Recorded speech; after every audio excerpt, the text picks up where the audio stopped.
Irmãos, a paz do Senhor Jesus. Estamos aqui porque o amor nasceu. Estamos em celebração porque o amor veio até nós. Bendito seja o nome do Senhor. Quero convidá-los para o texto do Evangelho segundo escreveu João, capítulo de número 3. Evangelho segundo escreveu João, capítulo de número 3.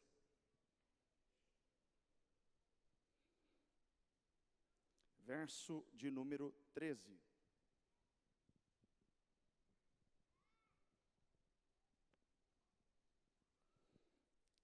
Bendito seja o nome do Senhor para sempre. Evangelho segundo escreveu João, capítulo 3, verso 13, diz assim a palavra do Senhor. Ora, ninguém subiu ao céu, senão o que desceu do céu, o Filho do homem que está no céu. E como Moisés levantou a serpente no deserto, assim importa que o Filho do homem seja levantado, para que todo aquele que nele crê não pereça, mas tenha a vida eterna. Porque Deus amou o mundo de tal maneira, que deu o seu Filho unigênito, para que todo aquele que nele crê não pereça, mas tenha a vida eterna. Deus enviou o seu Filho ao mundo, não para que condenasse o mundo, mas para que o mundo fosse salvo por ele. Tome o seu assento glorificando ao Senhor. Quando falamos do amor de Deus, não falamos de um amor discursivo, belas palavras, não falamos de poesia, mas o amor de Deus tem forma, essência e substância. Esse amor assumiu a forma humana, fez-se semelhante a mim e a você. Da semente da mulher nasceria aquele que esmagaria a cabeça da serpente. Bendito seja o Senhor. Esse amor agora é o amor de Deus encarnado. Cristo se faz homem, o prometido das Escrituras. Em Gênesis 3,15, logo após o pecado do primeiro casal, afastando-os de Deus, levando-os à servidão do pecado, Deus, ao cobrir a nudez daquele casal, ao sentenciar o erro, mas Deus faz ali uma grandiosa promessa: haveria um de nascer entre os homens que esmagaria o poder de Satanás através da sua vida. Lemos, cantamos, nos alegramos nessa noite, nas narrativas de Lucas e Mateus, que descrevem o anúncio do nascimento do Salvador, mas é João o evangelista que vai narrar a encarnação do Verbo divino. Aleluia! Lá no Conselho de Calcedônia, no ano 451, a igreja escreve naquele concílio, dizendo a respeito desse Cristo, do Verbo encarnado, aquele Jesus, verdadeiramente Deus, mas verdadeiramente homem, igual a Deus em substância e essência, mas segundo nós, igual em tudo na humanidade, exceto no pecado. Quando a gente lê no Evangelho de João, capítulo 1, João vai narrar aquilo que é a encarnação do Verbo. João vai trazer uma série de descritivos do que é Cristo, o Logos, a palavra viva, o Verbo encarnado. João chama aquele, o Filho de Deus, de a palavra eterna, o Logos, o Verbo vivo. João chama ele de eterno, João chama ele de Deus, João chama ele de Criador de todas as coisas, João chama ele de a vida e a luz dos homens. João diz que é ele quem nos adota na família de Deus. João diz que agora este Verbo, que tem todos esses predicados, é o Verbo que está entre nós. No seu versículo derradeiro, capítulo 1, verso 14, João traz uma sentença gloriosa. E o Verbo se fez carne e habitou entre nós, e vimos a sua glória, como a glória do unigênito do Pai, cheio de graça e de verdade. Sabe o que isso nos mostra, irmãos? João, após detalhar quem era a palavra viva, encarnada, vivendo entre nós, João traz agora um qualificativo dizendo que todas essas características agora estavam plenamente nele. Era Deus se fazendo presente no meio da humanidade caída, perdida nos pecados, distanciada de Deus. Deus entre nós. Nós estamos aqui nessa noite, por esses dias celebramos o Natal, porque um dia um rei se fez homem e esteve em nosso lugar. Deus entre nós é um conceito que os judeus tinham bagunçado na cabeça. Os judeus tinham até medo sequer de pronunciar o nome do Senhor. Chamavam-no de Adonai, de Senhor, de Hashem, o nome. Mas agora João quebra esse paradigma e diz: o Verbo agora se faz carne. Aquele que era distanciado pelo conceito distorcido religioso judaico, agora assume a forma humana e está entre nós. Quando João usa a expressão que ele está entre nós, a expressão do texto grego é a mesma expressão de que quando Deus se fazia presente no tabernáculo. Cristo se fazer carne, estar entre nós, significa que Deus está, a habitação dele agora no meio da humanidade. No Éden, por causa do pecado, distância. Isaías 59:2, o profeta diz que por causa dos nossos pecados, há agora uma divisão entre nós e o nosso Deus. Nós estávamos distantes, longes, no opróbrio, no ostracismo, mas a graça de Deus há se manifestado por meio de Cristo, trazendo salvação a todos os homens. Aleluia! João diz agora que a presença dele está entre nós. No registro de Mateus capítulo 1, verso 23, o anjo ao visitar Maria, diz que aquele que nasceria do seu ventre seria chamado de Emanuel. O próprio texto traz a tradução do vocábulo dizendo que é Deus conosco. Eu gosto de contextualizar isso, irmãos, numa linguagem teológica aplicada. Não é apenas Deus conosco, é Deus em nós. O Emanuel é o Verbo vivo, é a presença de Deus, é a eternidade agora manifesta no Filho, na pessoa do Filho, Jesus Cristo, o Senhor.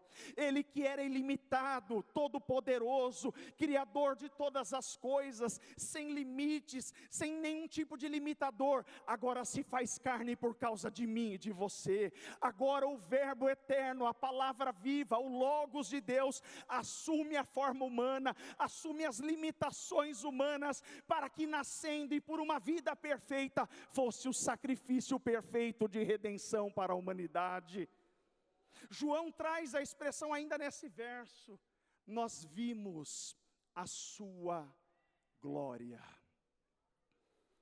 Lá em Êxodo 33:20, Moisés, ao pedir para ver o Senhor, Deus vira-se para Moisés e diz: Moisés, ninguém pode ver a minha glória e permanecer ou ficar vivo. Mas agora, João mostra-nos uma coisa interessante. A inacessível glória de Deus com o povo no deserto, agora é visível, é palpável. João diz: nós vimos a sua glória. Aquilo que nós não poderíamos alcançar por causa do nosso pecar, por causa da nossa natureza identitária, pecaminosa, humana, mas Deus agora se faz semelhante a nós e manifesta nesse plano a sua glória, a sua virtude e o seu amor. Bendito seja o Senhor. Cristo é a maior declaração do amor divino em forma humana. Agora no capítulo 3, onde lemos, João vai fazer um descritivo no diálogo entre Nicodemos e Jesus. E João agora vai dizer que o amor de Deus não é verso, nem poesia, nem prosa, mas o amor de Deus é uma pessoa. No capítulo 3, verso 16, se a mídia puder deixar o texto no telão, vai me ajudar muito. João faz uma declaração extraordinária, simplificando o que é o amor de Deus. Se nós pudéssemos de alguma forma resumir toda a palavra de Deus num único verso, João 3,16 seria essa essência. O texto nos diz: porque Deus amou o mundo de tal maneira, que deu o seu Filho unigênito, único, para que todo aquele que nele crê, não pereça, mas tenha a vida eterna. Entenda, é por causa desse amor, diz o texto, porque o maior motivo, Deus, o maior ser, amou o maior sentimento, o mundo, o maior grupo, de tal maneira, a maior força, que deu a maior entrega, o seu Filho, a maior pessoa, unigênito, a maior diferença, para que o maior propósito, aleluia, todo aquele, a maior inclusão, que nele crê, a maior escolha, não pereça, a melhor solução, mas tenha a maior propriedade, a vida, a maior bênção eterna, o maior tempo. Cristo manifesta a eternidade no coração do homem. O homem que outrora estava limitado ao tempo, por causa da morte e do pecado, mas o amor é a causa da nossa eterna salvação. João apresenta agora de modo claro, que o amor de Deus é a causa da salvação. Sabe por que você está hoje aqui celebrando? Porque um dia Deus te amou. Sabe por que você tem vida? Porque você respira, porque você tem propósito. É fruto do amor de Deus derramado em meio e em seu favor. Cristo é o amor palpável. Cristo não é um discurso, não é poesia, mas é o amor resumido numa ação. Entenda, meu irmão, minha irmã, o amor de Deus não tem limites, ele engloba toda a humanidade. Quem Deus ama, o amor e o sacrifício dele não tem medidas. Ele deu o seu único filho, não só por um grupo, não só por determinados escolhidos ou determinadas pessoas, não. Esse amor alcança a todos, povos, línguas, nações, não faz distinção entre ricos e pobres, ama os fracos, ama os desvalidos, ama o encarcerado, ama o que chora, ama o desesperançoso. Ele alcança intelectuais, nobres, ele acessa os palácios, mas ele entra nas favelas, ele entra nas cadeias, ele alcança os ignorantes, os incultos, ele ama o perverso, ele ama o que está longe, ele ama o desesperançoso, ele ama aquele que está em tristeza, ele ama a mulher que chora, ele ama aquele que está caído. Esse é o amor do nosso Deus, aleluia. Jesus é a declaração em forma humana do grande amor de Deus, esse amor que nasceu. Cantamos o seu nascimento na pequena Belém, uma vila a cerca de 10 quilômetros de Jerusalém. Foi esse amor que foi a motivação do envio do Messias. João vai declarar, capítulo 3, verso 14, como Moisés levantou a serpente no deserto, assim importa que o Filho do Homem seja levantado. Lá no deserto, Números capítulo 21, verso 9, o povo de Deus, numa grande tipologia a respeito da vida, do pecado e da salvação, o povo fica cansado da provisão de Deus. Saíram do Egito, que tipificava o mundo, estavam no deserto em peregrinação, que tipifica a nossa vida, caminhando sentido a Canaã, que tipifica a Jerusalém celeste. Mas num determinado momento, O povo olha para Moisés, para a provisão, olha para o maná que Deus enviava, o suprimento que Deus fazia chover comida. Olha para eles e diz: a nossa alma tem fastio deste pão tão vil. Deus fica irado com o povo e manda serpentes ardentes no meio do povo. As serpentes começam a picar o povo e o povo começa a morrer. Correm a Moisés e dizem: Moisés, havemos pecado contra ti e contra o Senhor. Ore ao Senhor para que Deus tenha misericórdia de nós. Moisés busca ao Senhor. Deus dá uma orientação. Moisés faz uma serpente de metal, coloca no arraial. E o texto diz que olhando cada israelita para a serpente, aqueles que foram picados eram sarados. João usa dessa analogia agora para dizer: assim como no deserto a murmuração levou o povo à morte, o pecado levou o homem ao opróbrio, ao esquecimento, ao virar de costas de Deus. Mas a salvação não viria por nós, servindo-nos da misericórdia. Deus, assim como proveu lá no deserto a serpente de metal para dar vida ao povo que perecia, João vai dizer agora: assim como a serpente foi levantada, Cristo será levantado no madeiro também, para nos dar vida. Bendito seja o nome do Senhor. Ele nasceu para nos salvar. Um amigo meu faz uma síntese maravilhosa a respeito da salvação. Ele diz: o Filho se fez maldito, para que os malditos fossem feitos filhos. Só há céu porque Jesus nasceu, só há eternidade, esperança, arrebatamento, só há bodas no Cordeiro, só há tempos eternos, só há milênio, só há uma chamada, só há um encontro, só há uma trombeta, porque um dia o Filho nos nasceu, porque um dia Deus manifestou o seu amor através de um homem nascido em Belém. João escreve 3,17 do Evangelho: porque Deus enviou o seu Filho ao mundo, não para que condenasse o mundo, mas para que o mundo fosse salvo por ele. A encarnação do Verbo é o meio pelo qual Deus providencia o seu amor. O amor nasceu para resgatar. O amor nascido em simplicidade, em contraste com a pompa romana, esvaziado do conceito de realeza judaica. Cristo vem ao mundo na pequena Belém. Sua vida perfeita, sem pecado, faz dele ao mesmo tempo o homem perfeito, o representante ideal de cada ser humano, mas ao mesmo tempo ele também é o sacrifício perfeito. É através da oferta sua, da sua morte, do seu sangue pendurado, do seu corpo pendurado no madeiro, que nós alcançamos redenção.